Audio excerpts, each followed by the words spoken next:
Me llamo Jensi Auz. Soy compositor de música para proyectos audiovisuales. Estoy especializado en bandas sonoras para películas, series de televisión y documentales. Muy buenas, Jensi. Oye, te llamo porque estamos metidos en la producción de un documental muy especial donde la música tendrá un papel importantísimo. Es una increíble historia real que ocurrió en la Granada del siglo XVI. Y cuando digo increíble, no estoy exagerando. Hemos pensado que, por muchas razones, no hay nadie mejor que tú para componer la banda sonora. ¿Ya nos dices algo? Mi nombre es Juan de Sesa, pero todos me conocen como Juan Latino. Cuentan que hace siglos Sócrates, el gran filósofo griego, pronunció estas palabras: el conocimiento os hará libres. Toda mi vida ha servido para dar sentido a esa frase. Nací en 1518, negro de piel y esclavo. He tenido el honor de ser durante décadas catedrático de lengua latina en mi amada e ilustre Universidad de Granada, el primero de mi condición en la vieja Europa, y que se sepa, en el mundo entero. Juan Latino es un personaje deslumbrante. Una historia sorprendente, maravillosa, impresionante. Admirado por Cervantes, por Lope de Vega, pero olvidado. Juan Latino es una persona de actualidad, de una gran modernidad. A nivel histórico, la figura de Juan Latino es una figura importantísima. La obra literaria de Juan Latino es sencillamente excepcional. Es que es impresionante nacer en la esclavitud, conseguir la libertad y convertirse en catedrático. Justo el momento en el que también aparece la Universidad de Granada. Que Juan Latino es la igualdad. Y es un ejemplo de lo que en un momento histórico la universidad puede dar de sí en cuanto a ser símbolo de la transformación, del avance para la humanidad. Yo creo que son tanto poesía como música, son maneras de hablar del mundo. La esencia de Granada, el sonido de Granada es que es música desde que amanece hasta que se pone el sol. Que a pesar de los pesares, un hombre puede salir de la nada y llegar a lo más alto. De ser esclavo a ser una metáfora de la libertad.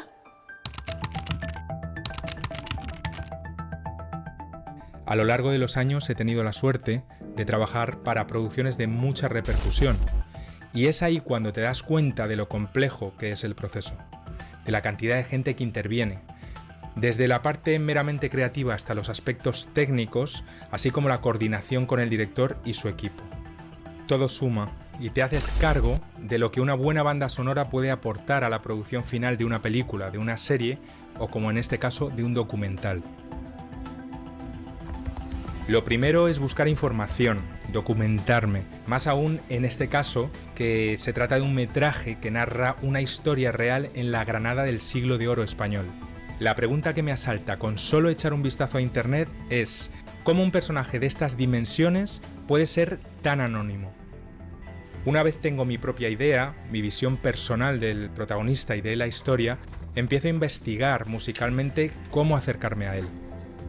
Seguro que va a ser un trabajo duro, pero también apasionante. Cuanto más me informo, más me interesa, más me entusiasma. Y las melodías poco a poco van saliendo solas. Desde mi vejez doy gracias todos los días por la extraordinaria vida de la que he podido disfrutar en esta hermosa ciudad. Calles, plazas y gentes que con todo el dolor de mi corazón ya no puedo ver debido a mi ceguera.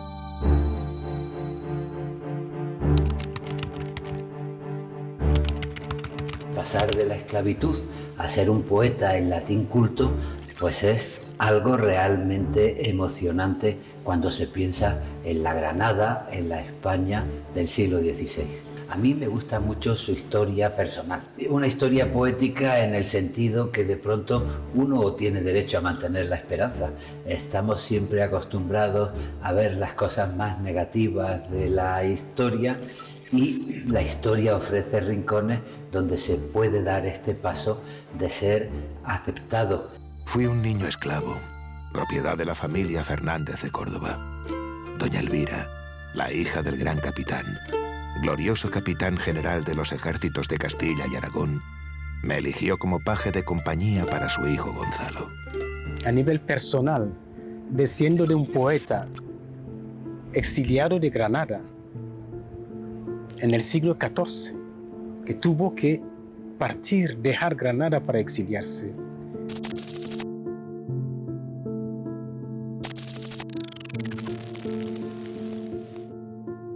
El tiempo de Juan el Latino es un tiempo convulsivo, tan convulsivo como el nuestro. Es un tiempo de muchos cambios para la historia de la humanidad y de manera singular para España. Es un tiempo de la guerra de las Alpujarras, tiempo de la expulsión de los moriscos. Ha precedido el tiempo de la expulsión de los sefardíes en 1492 y es el tiempo de construcción de una España, de lo que es España hoy. Crecí en esta Granada renacentista del siglo XVI, acompañando al pequeño duque de Sesa no solo en sus juegos, sino también en las clases que recibía de sus tutores, y creo que ya, en aquellas enseñanzas, tuve la certeza del inmenso poder que dan las letras y el conocimiento, pues mi mente volaba y comprendía tantas cosas que mi adolescencia se convirtió en un torbellino de emociones y pensamientos, impulsándome a expresar a través de la poesía y la música todo lo que vivía.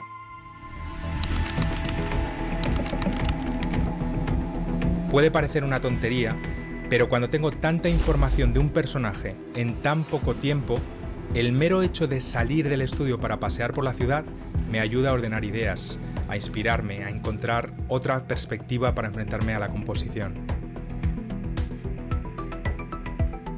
En una banda sonora como esta, donde vamos a tener la gran fortuna de poder grabar con una sinfónica, la Orquesta Sinfónica y el Coro de la Universidad de Granada, la coordinación se envuelve en un nuevo matiz y se extiende del mero ámbito cinematográfico al sinfónico. Por eso es una alegría contar con grandes profesionales como Gabriel Delgado, su director, y todo el gran equipo humano que le acompaña.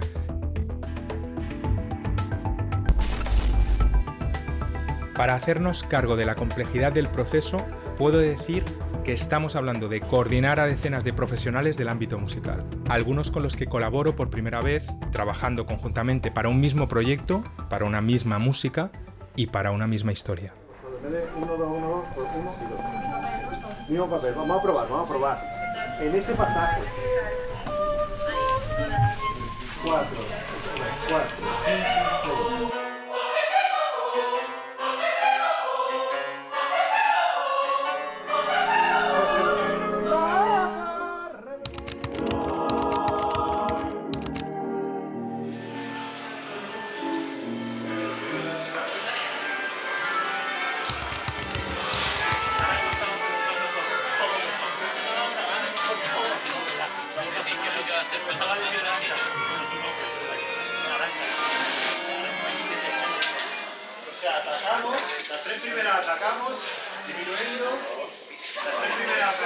Podéis entrar cuando yo os diga. Estamos pendientes. Solo ir a la víctima.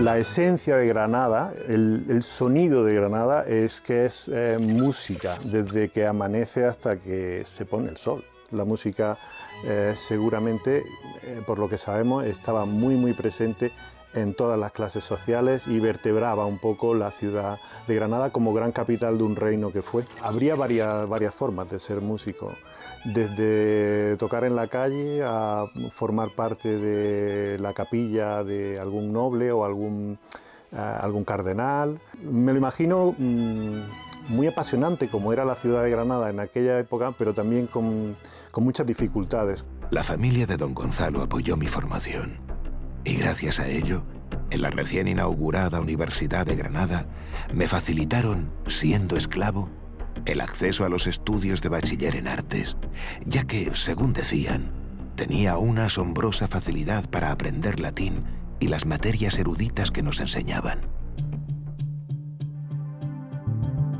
Juan Latino representa los valores de nuestra universidad, los valores de igualdad, de inclusión, de innovación, ser un ejemplo característico de lo que es la universidad como ascensor social, mezclando valores de aquella época con los valores actuales, con lo que entendemos que debe ser la universidad como servicio público. Hay que tener en cuenta que Juan Latino es el primer catedrático negro en Europa.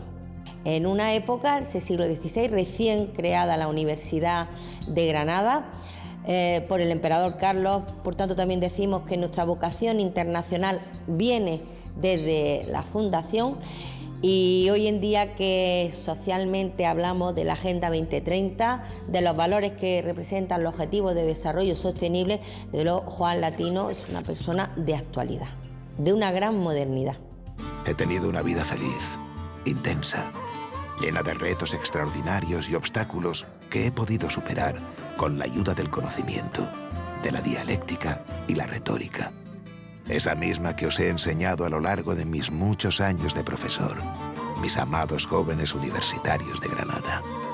¿Cuántos poemas y obras he escrito en esta mesa, a la luz del día y a la luz de las velas? Noche y día fluían las palabras que quedaban ya por siempre impresas en latín, la lengua erudita de los sabios desde la antigüedad. La obra literaria de Juan Latino es sencillamente excepcional, pero no por la cantidad, sino por la calidad.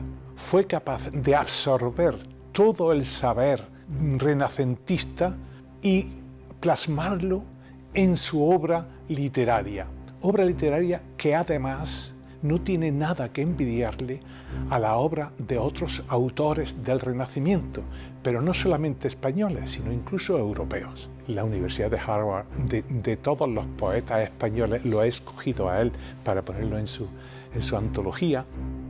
Recuerdo como si fuera ayer, cuando le dije al arzobispo de Granada, en el entierro de mi amigo, casi hermano, don Gonzalo: si no fuese por las letras, ni vos hubieseis salido de arar los campos, ni yo de almohazar caballos. Y es que estoy profundamente convencido de que ese es el único y verdadero camino hacia la libertad del ser humano. El conocimiento desde la humildad.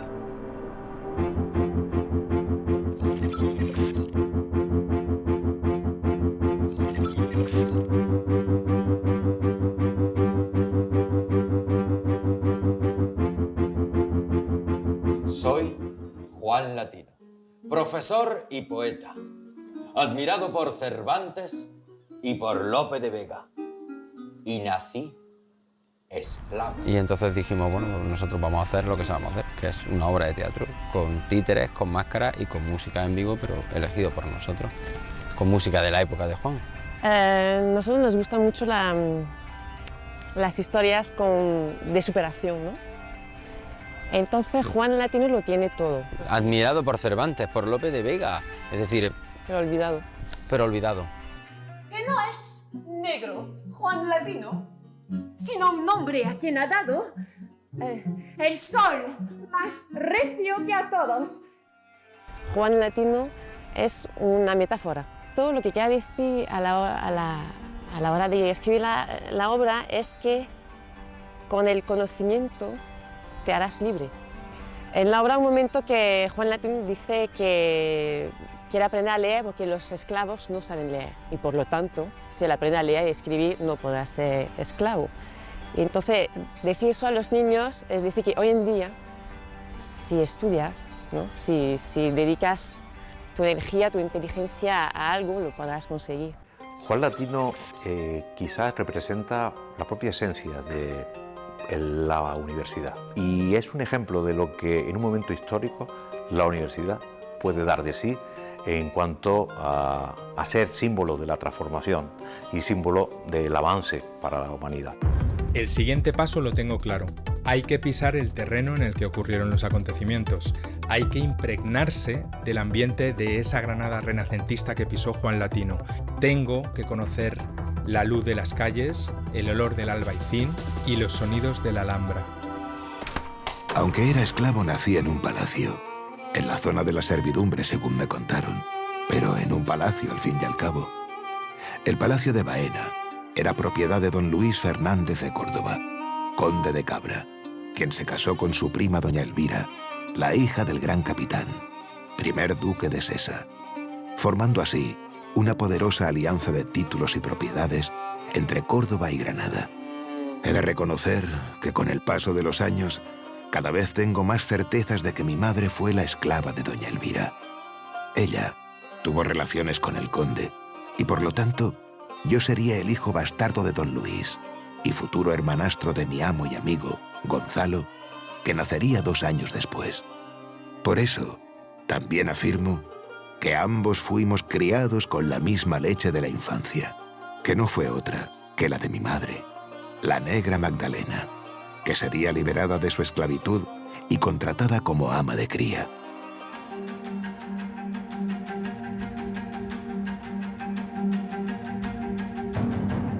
Efectivamente, la mayoría de los autores que han escrito sobre Juan Latino afirman que debió nacer en torno a 1518, si bien su llegada a Granada no se produce hasta los primeros años de la década de 1530, justo el momento en el que también aparece la Universidad de Granada, ¿no? Por tanto, se trata de una coincidencia importante, una universidad que se funda a partir de la bula de Clemente VII y que no viene sino a confirmar la orden que había sido promovida por el propio emperador Carlos V 5 años antes, el 7 de diciembre de 1526. Podemos pensar que el telón de fondo, ¿no?, que sirve a estos dos momentos, ¿no?, la llegada de Juan Latino y la fundación de la Universidad de Granada, es el de una ciudad que apenas medio siglo antes había sido incorporada por los reyes católicos al Reino de Castilla y que por tanto se ve envuelta en un tiempo de profundos cambios, de transformaciones de una enorme intensidad que van a dar como resultado la definición de un nuevo espacio urbano en el que lógicamente, bueno, pues tendrá una presencia importante, considerable, la institución universitaria. Gonzalo quedó huérfano de padre y madre a los 6 años y fuimos acogidos por su tutora, la duquesa de Terranova, doña María Manrique de Lara, a la que tristemente alcanzó también la muerte pocos años después. El nuevo tutor de Gonzalo, su tío, señor de Rute, le proporcionó una exquisita educación, tanto militar como intelectual. Educación que yo también tuve la suerte de recibir de oyente, al desear Gonzalo que estuviese siempre con él. Granada es universitaria. Piensa que en una ciudad de en torno a 300.000 habitantes tenemos una universidad de 60 y tantos mil estudiantes. Los profesores, los alumnos marcan la vida cultural, marcan la economía. La capacidad que tiene la universidad de ser un lugar de oportunidades. La capacidad de que el conocimiento puede ser la herramienta que pueda vencer ataduras, que pueda vencer corsés, que pueda vencer sesgos, discriminaciones, porque el conocimiento, la cultura, es un instrumento de libertad. Granada era un lugar que, por una parte, por la mezcla de culturas, por la presencia cercana de los árabes, de los judíos, pues invitaba a los prejuicios, pero por otro lado invitaba a la toma de conciencia de las posibilidades de la libertad. Y Juan Latino nace muy unido a la ciudad hasta el punto de que cuando se analizan sus poemas y sus obras literarias están muy unidas a la conciencia de Granada, y cuando cuenta la historia la cuenta desde una perspectiva de Granada, y eso nos da pie a pensar que un fenómeno de este tipo solo podía darse en situaciones históricas como las que protagonizó Granada en los primeros años del siglo XVI. Bueno, pues la verdad es que una universidad que va a cumplir 5 siglos ha tenido mucho tiempo para ir acumulando patrimonio. Un patrimonio que está muy ligado a su actividad académica, tanto en los espacios que ha ocupado como en los objetos o documentos que se han ido generando durante todo este tiempo, un testimonio del avance del conocimiento y de los elementos que de alguna manera ha utilizado la ciencia para poder desarrollar su actividad. Pero sobre todo son muy importantes las personas. son las personas las que de alguna manera han hecho viva esta institución, estudiantes, profesores, investigadores, que son los que de alguna manera con su buen hacer han dado, bueno, como resultado pues el avance del conocimiento y el aprovechamiento por parte de la sociedad de lo que la universidad ha aportado durante estos 5 siglos. Cuando llegué a Granada por primera vez, tenía 2 años y Gonzalo era un recién nacido. Sus padres debían viajar a Italia y decidieron dejar al pequeño Gonzalo al cuidado de su abuela, doña María Manrique, viuda del gran capitán. Allí crecimos juntos, jugando, bajo la siempre atenta y protectora mirada de doña María. La recuerdo siempre elegante y sobria, amable y educada, pero con cierto recelo hacia mí por la gran cercanía y complicidad que tenía con mi gran amigo de infancia, su nieto. Era un niño esclavo y negro, y por ello recelaba. Ordenó que me bautizasen hasta 5 veces para purificar mi cuerpo y mi alma, por si acaso.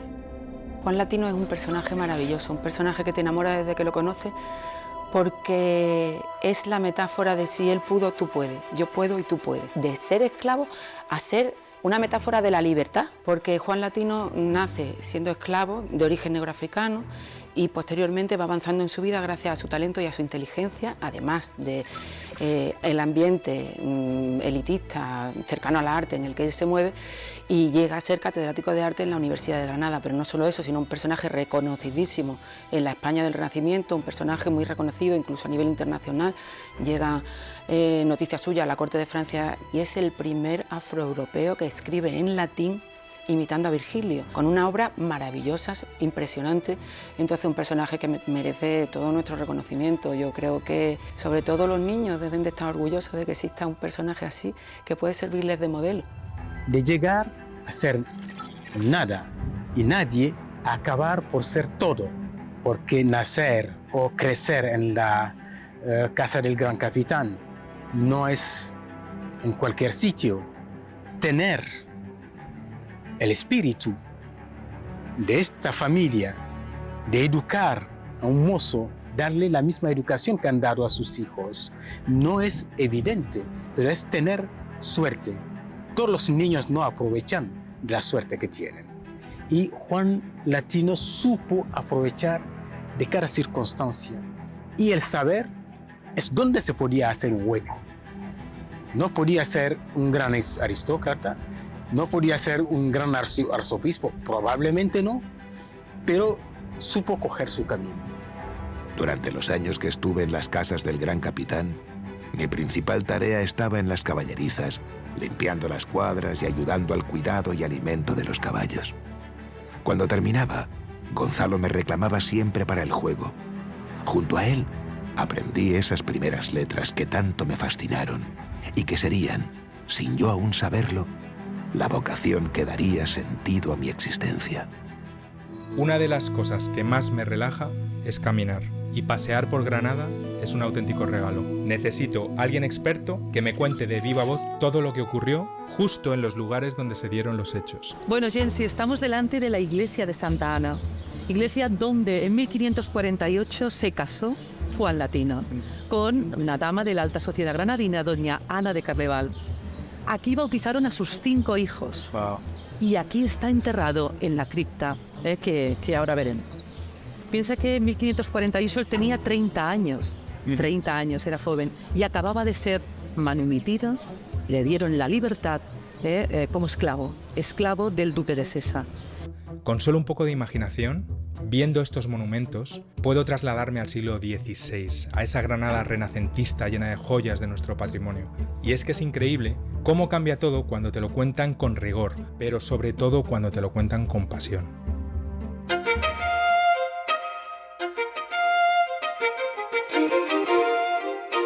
Supongo que habría música en la calle, habría músicos callejeros, músicos populares que harían folclores, juglares y todo este tipo de cuestiones más populares, y luego habría también músicos que estarían un poco apadrinados por el poder, músicos de cámara, músicos que estuvieran sujetos a algún tipo de mecenazgo, ¿no?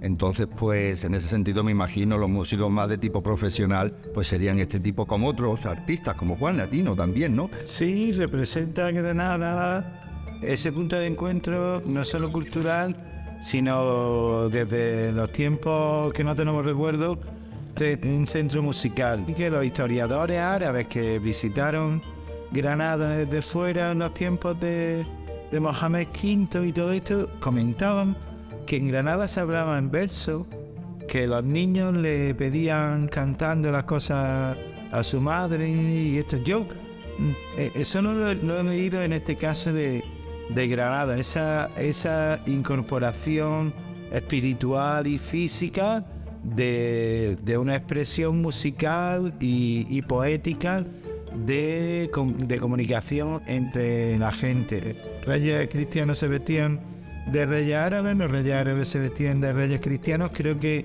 nosotros, como Lagartija Nick, con la experiencia de Omega, creo que el transvestismo funciona muy bien con Enrique. Enrique se transvistió de rockero. Yo creo que ese, ¿cómo se dice? Travestimiento ha existido en... Transfiguración. No. Ha existido en esta ciudad siempre. Ese pulso creo que hoy día, ¿no? Hoy día sigue teniéndolo. En 1556, el arzobispo de Granada, don Pedro Guerrero, me ofreció la cátedra de gramática y lengua latina de la reciente e imperial Universidad de Granada. Fue quizá el momento más decisivo de mi vida, pues el honor y la dignidad de ser el profesor de latín de todos los estudiantes de esta prestigiosa institución supuso un acontecimiento inaudito, no solo en mi vida personal, sino también en el ámbito social de esta influyente ciudad, llamada por algunos en aquellos años la perla de Europa. A ver, Juan Latino fue muy conocido en el siglo XVI y en el siglo XVII, porque además se hicieron obras de teatro como la de Jiménez de Enciso sobre su persona, ¿no? Entonces, él fue un personaje muy, muy reconocido hasta el punto de que había un retrato suyo en la Galería de Hombres Ilustres del rey Felipe II. Posteriormente, su fama va desapareciendo en el siglo XVIII, en el siglo XIX se retoma un poquito y en el siglo XX prácticamente desaparece. En la España del siglo XVI y del XVII también hay muchos tipos de esclavos diferentes. Hay esclavos que vienen de la India, que son tamiles, y hay esclavos que vienen de Berbería, del norte de África, hay esclavos que vienen de África subsahariana, y luego hay los moriscos del Reino de Granada que fueron esclavizados a raíz de la Guerra de la Alpujarra, después de 1571, con lo cual nos encontramos con un mix de muchos tipos de esclavos. Pero es que los españoles también eran esclavizados en el norte de África, es decir, también hay esclavos blancos. De hecho, en la España medieval hay esclavos que vienen de toda la parte de Europa del Este. Precisamente la palabra esclavo, hay gente que etimológicamente piensa que viene de eslavo, con lo cual la esclavitud no es siempre negra, ni mucho menos. Un poco se olvida que la esclavitud ha existido en todo el mundo, en todos los pueblos, en todas las religiones, y que unos esclavizaban a otros. Cuánto amaba a mis jóvenes estudiantes, y ellos a mí. Tuve alumnos de todas las materias que se impartían en la universidad: médicos, teólogos, filósofos, matemáticos. Todos pasaron por mi aula para dominar esta lengua erudita, universal y unificadora de ideas humanistas y avances científicos. Era el latín la lengua por excelencia para transmitir el conocimiento, la historia y la religión. Y fue por la maestría que alcancé en este idioma de los clásicos, por la que me otorgaron el apellido por el que hoy todos me conocen: latino. Pero es que los españoles de su época, por ejemplo, Cervantes puso un poemita pequeño en sus preliminares y decía que al cielo, al Dios, no le agradó, no le plugo que él fuera tan ladino, es decir, fuera tan importante, supiera tanto como el negro Juan Latino. En el mundo clásico se decía que algunos poetas decían: yo es que no quiero escribir épica porque la épica es muy difícil. Juan Latino fue capaz de escribir épica, y además de escribir épica histórica, porque prácticamente es una historia de la guerra de la batalla de Lepanto, y lo hizo maravillosamente.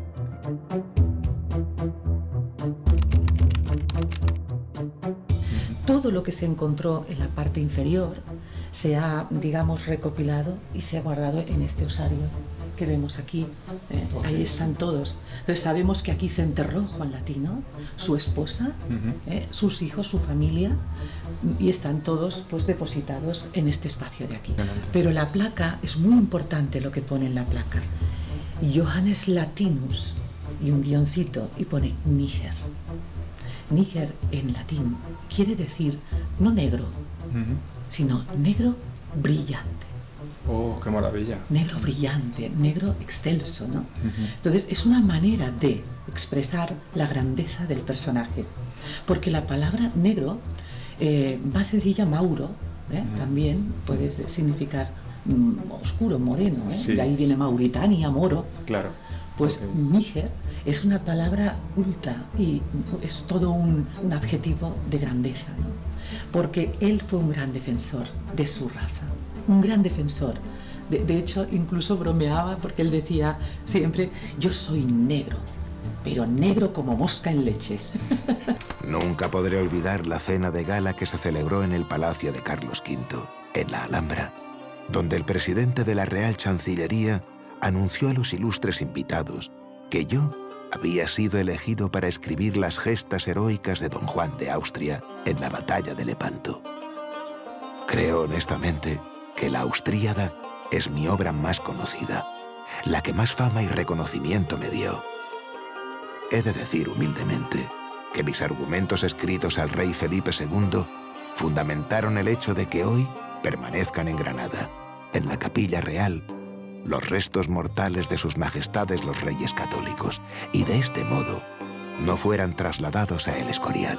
Porque no era solo un etíope esclavo, era también un negro, que se le permitiera casarse que con una señora de una familia principal, que se le respetase como universitario y que se comprendiera como algo lógico que él pudiera dedicarle poemas en un latín erudito a el hijo de Felipe II, a la batalla de Lepanto, a la elegía conmovedora a la muerte de Gonzalo Fernández de Córdoba. Eso se llegó a naturalizar como algo propio de la ciudad de Granada. La figura de Juan Latino es una lección de vida. Es una lección de vida porque nos muestra que podemos construirnos, ingresar en la universidad, que es una institución y una de las más importantes entonces y hoy en día. La Universidad de Granada no es cualquier universidad y Granada no es cualquier ciudad. Es una ciudad que ha sido la capital del reino nazarí. Es la ciudad que ha costado a los reyes católicos para concluir lo que se puede llamar la unidad de España. Es una ciudad que tiene su propia historia, su propia idiosincrasia. Que no olvidemos que estamos en los tiempos que van a ser determinantes para la historia del pensamiento político, del hombre de corte, Castiglione, de un lado, Maquiavelo, de otro, más tarde, Baltasar Gracián. Todos van a ser grandes pensadores del arte de vivir, de sobrevivir, del arte de hacerse persona. Es el héroe, es la construcción de la figura del héroe en estos tiempos, del príncipe en los textos de Maquiavelo. Y eso lo veo encarnado en la persona de Juan Latino. La idea de que la educación superior es la mejor manera de cambiar la sociedad, de aportar un conocimiento a la sociedad que permita transformarla. Piensen que es un momento en el que, pues Granada está cambiando de época, está cambiando social y culturalmente a raíz de los reyes católicos, a raíz de lo que representa la figura del emperador. Es un momento ilusionante. Nos vamos ahora, ¿en qué momento nos encontramos en Granada? Pues en un momento donde la universidad vuelve a ser el motor del cambio en la ciudad, del cambio del modelo productivo de la ciudad, a partir del conocimiento que se está generando. Por tanto, creo que hay mucha similitud entre las dos épocas. Jensi, estamos delante de la Capilla Real. Esta no es la portada principal de acceso, pero, muy importante, si los restos mortales de los reyes católicos están hoy aquí, en la cripta, es gracias a la intervención de Juan Latino. Y para mí, un detalle probablemente que mucha gente no le dará importancia, y sin embargo por la que Granada debe levantar una estatua para Juan Latino, es que por él los reyes católicos yacen hoy en día en Granada. Tantos turistas que llegan, van a la capilla, visitan las tumbas de los reyes, Pero nadie sabe que detrás de esto hay un pequeño negrito que creció y que pudo hablar cara a cara con un rey y convencerme.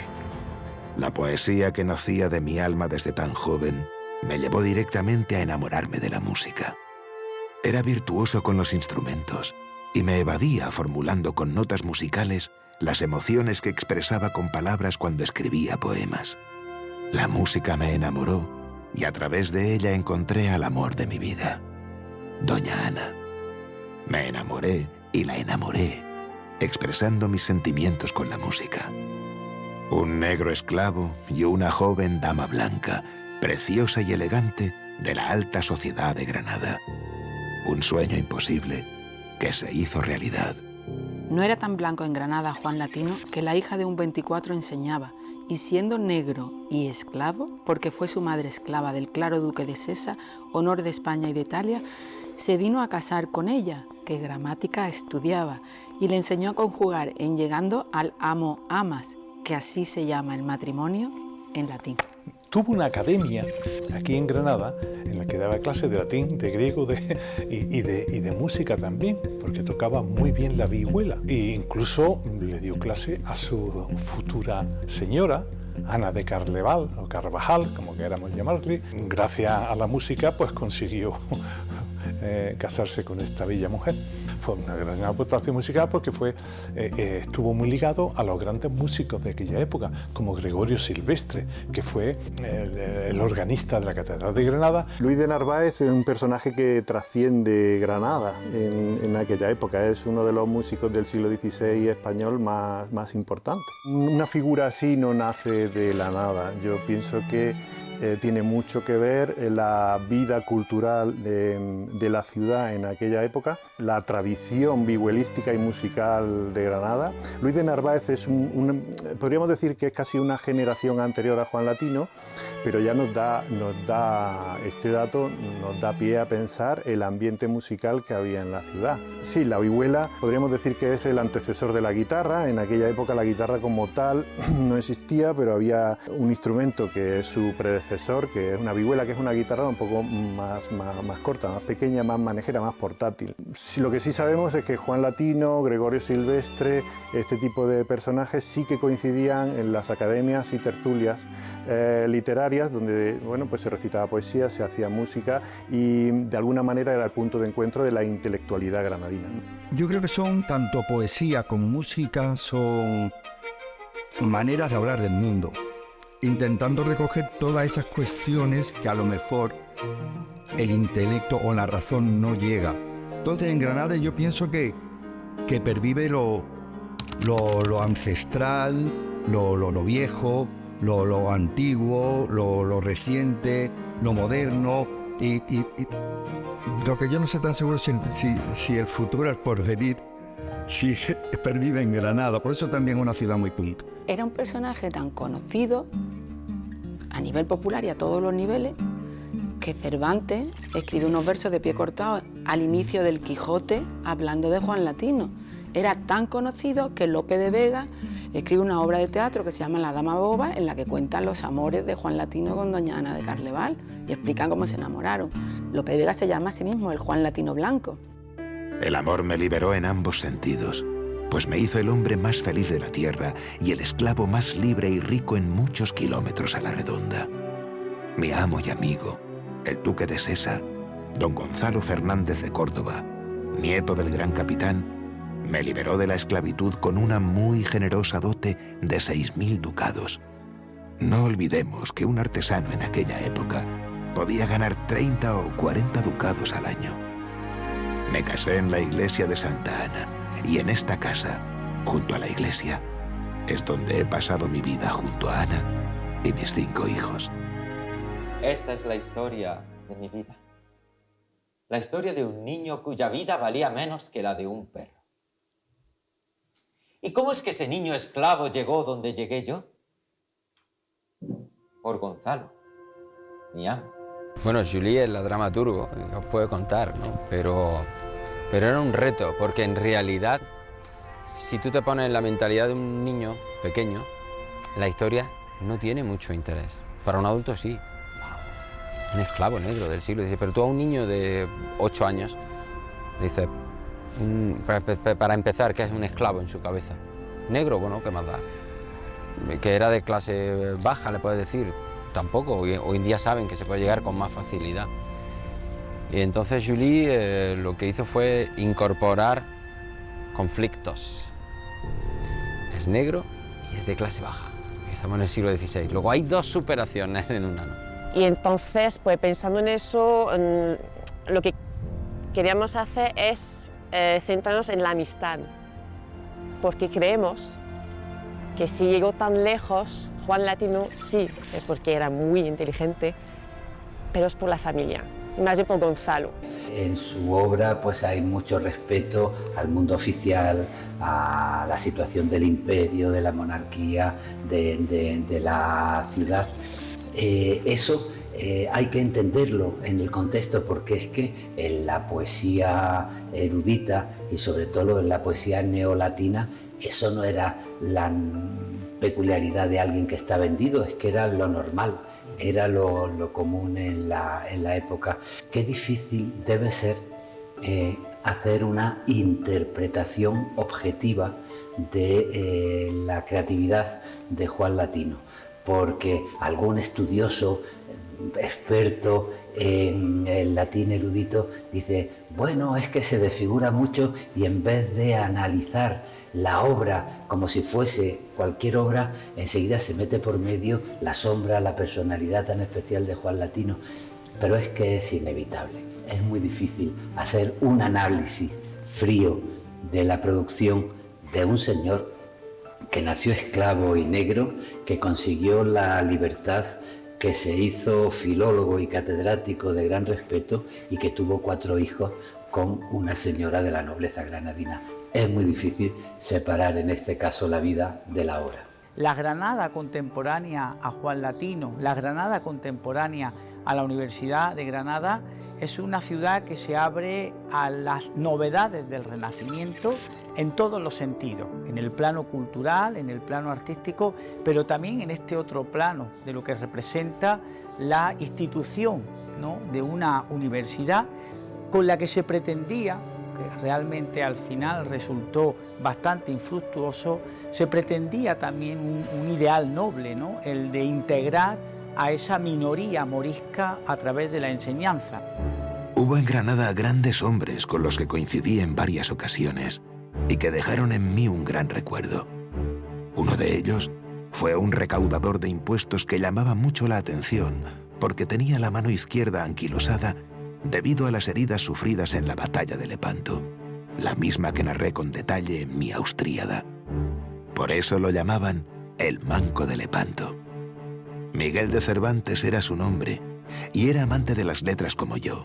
Y en sí estamos en uno de los lugares más importantes de la vida de Juan Latino, porque es la sede. Estamos ante la sede de la Universidad Imperial. Él cursó bachiller en 1546 y 10 años después fue elegido catedrático de latín de esta universidad.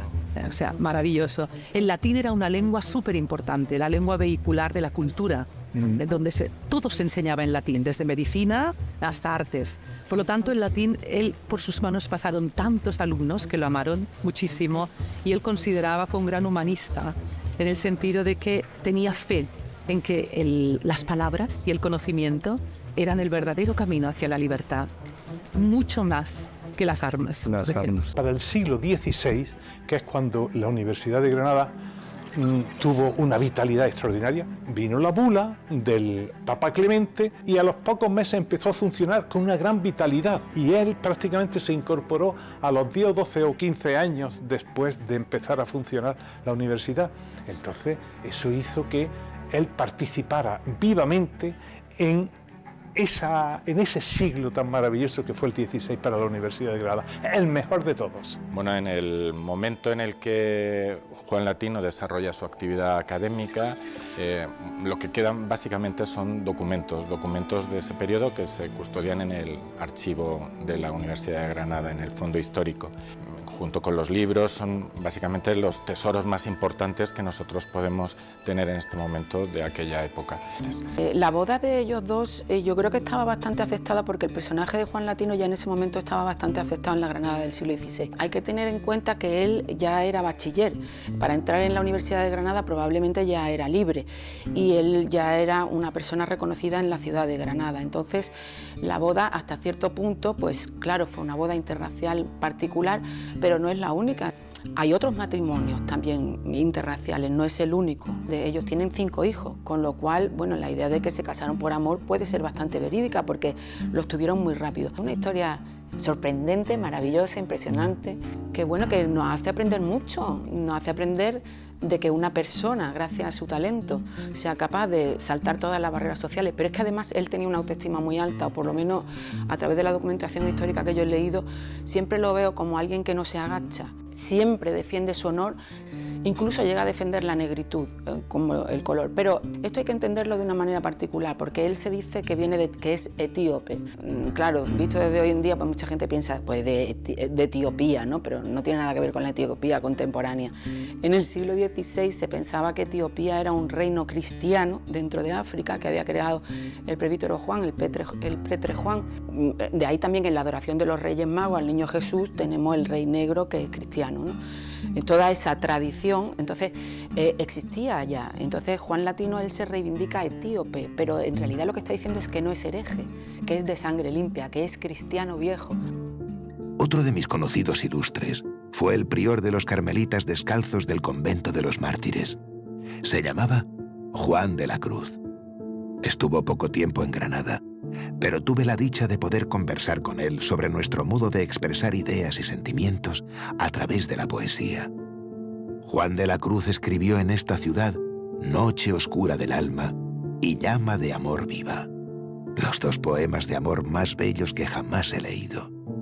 Él escribe en castellano, yo en latín, pero tenemos tanto en común. Yo creo que Juan Latino nos ha dado un ejemplo extraordinario. Que a pesar de los pesares, un hombre puede salir de la nada y llegar a lo más alto, construirse paso a paso. Juan Latino ha llegado a ser maestro, el maestro de la resiliencia. Y las peores épocas son las que hacen los grandes poetas, son lo que hacen los grandes hombres.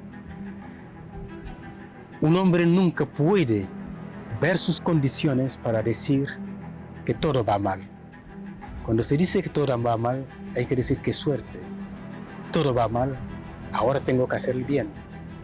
Todo va mal, ahora tengo que llegar a hacer que todo vaya bien. Entonces, ¿qué soy? Usted es el propio sol. Al final dice, ¿y cómo es que este niño esclavo llegó donde llegué yo? Dice, por Gonzalo, mi amo. Él me enseñó a leer y yo le enseñé a amar. Somos incapaces de ver Juan Latino nosotros sin Gonzalo. Para nosotros son inseparables. Es decir, que para nosotros Juan Latino no hubiera sido Juan Latino sin Gonzalo, sin esa familia de humanistas que han sido. Entonces... Deberían de ser un ejemplo para los tiempos que corren.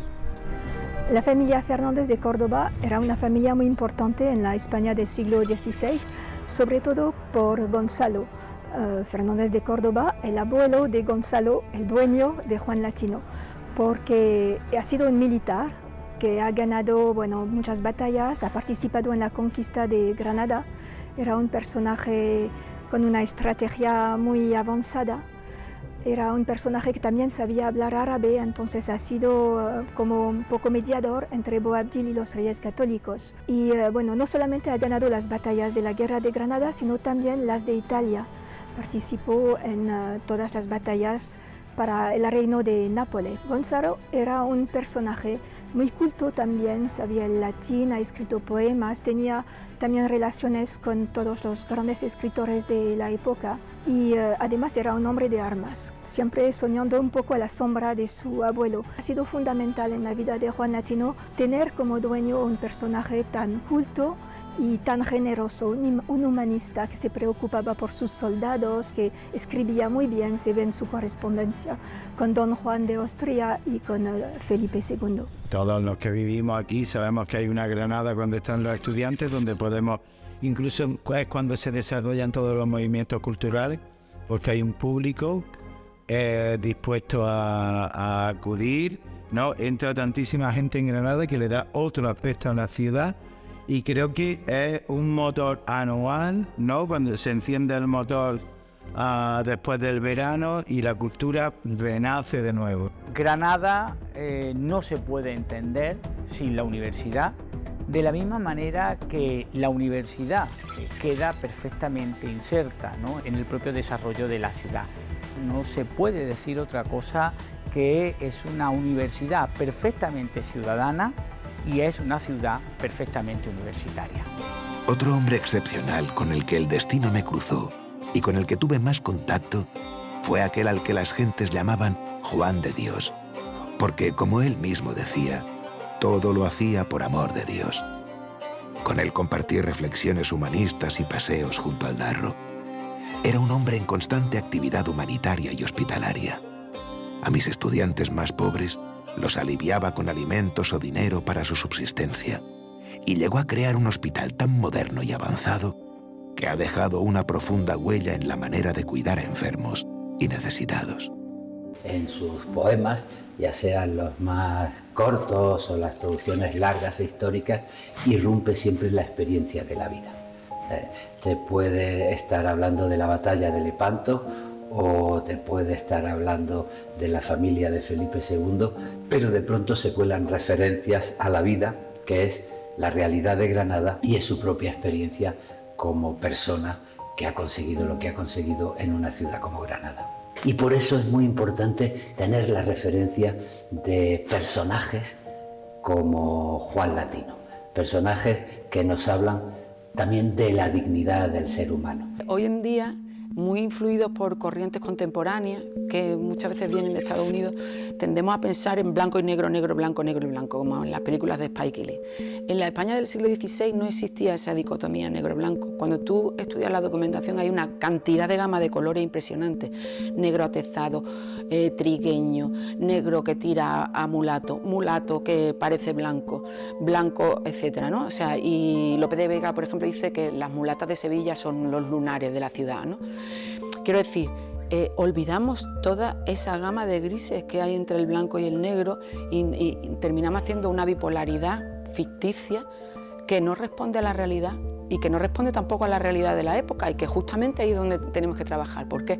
Porque todas las personas somos iguales, independientemente del color que tengamos, de la raza, del género y de todo. Juan Latino hoy es una figura absolutamente contemporánea. Quizás hoy esos valores que él representa, que son los valores de la diversidad, de la apertura, de la globalidad, porque vivimos en un mundo global, esos son valores absolutamente y radicalmente contemporáneos. Por eso la lección de Juan Latino es una lección contemporánea. Entronca con los valores que esta universidad sigue defendiendo, los valores de la multiculturalidad, los valores de la diversidad como manera de enriquecer a toda la comunidad universitaria. Me parece que es también a través de la música como podemos dar a conocer mejor esta obra extraordinaria de este personaje tan singular.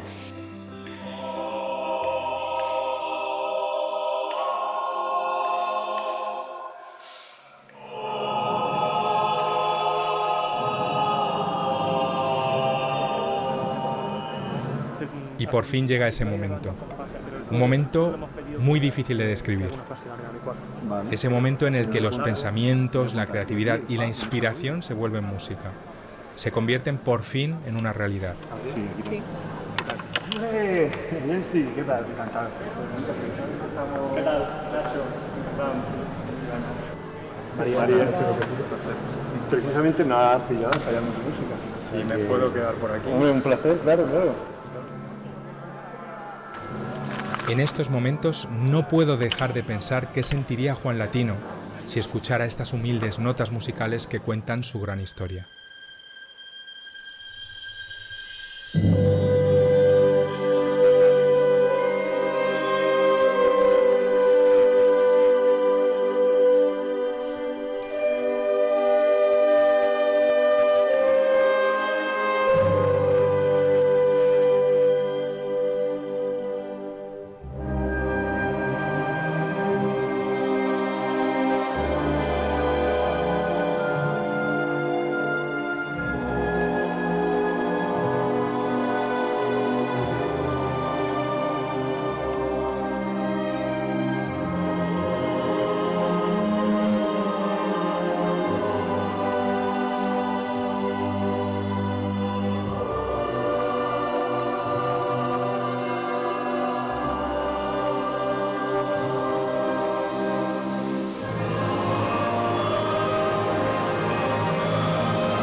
Desde hace muchos años, en la firma de mis escritos puede leerse este lema: por el maestro Juan Latino, guía de los jóvenes estudiantes de Granada. Y quizá justo ese haya sido el mayor logro de mi larga y afortunada vida: guiar en el camino del saber a los que serán nuestro futuro, los jóvenes. Puede que también ese empeño mío en ser libre a través del saber, alma de mi amada Universidad de Granada, no cambie en los siglos venideros. ¿Por qué? ¿Qué más verdad hay en este mundo que la que dice que sin conocimiento no hay futuro?